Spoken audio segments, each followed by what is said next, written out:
eerily similar to Brittany's murder, which only made the town more uneasy. On January 28th, 31-year-old Joel Marino had been in his home and on the phone with his grandmother. He was wishing her a happy birthday, when the call was cut short. It was cut short by somebody entering his unlocked door and stabbing him to death. Now, Joel had been stabbed twice in the stomach and even attempted to make it to the nearby hospital just yards away before he eventually collapsed in an alley and unfortunately passed away.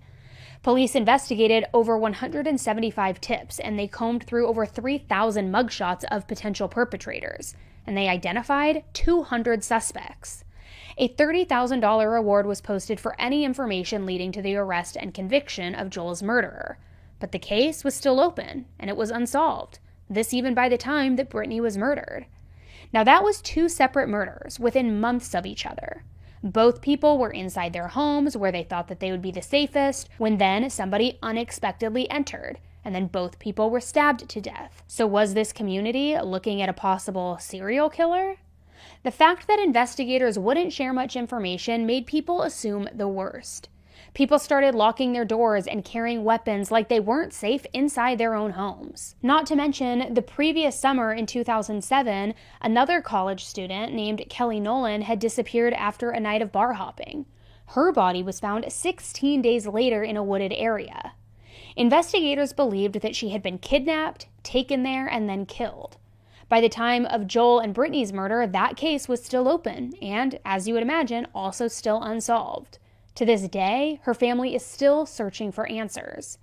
So with 3 unsolved murder cases in under a year, people were beginning to question the abilities of local law enforcement, especially after learning that Brittany had called 911 before or even during her murder. Now, we kind of brushed over that part in the story, so let's go into a little more detail about Brittany's call. We know that Brittany was on her computer from 12 to 12:18. And then 1 minute later, at 12:19, she made that 911 call from her cell phone.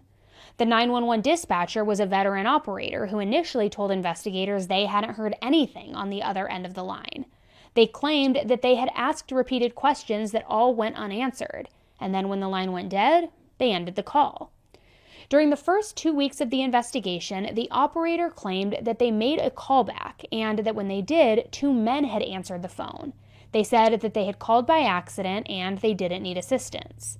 Now, apparently, that had been a complete lie. The dispatcher had made a callback, but it was to a different phone number.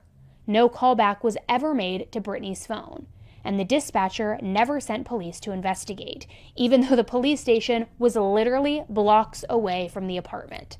It wasn't until 48 minutes later that the police showed up, and that was only because Jordan had called. The entire community, the media, and Brittany's family and friends were just outraged that the police were never sent to this apartment. They felt like Brittany did all of the correct things that you teach somebody to do from a very young age whenever there's trouble, and yet she was failed in every possible way.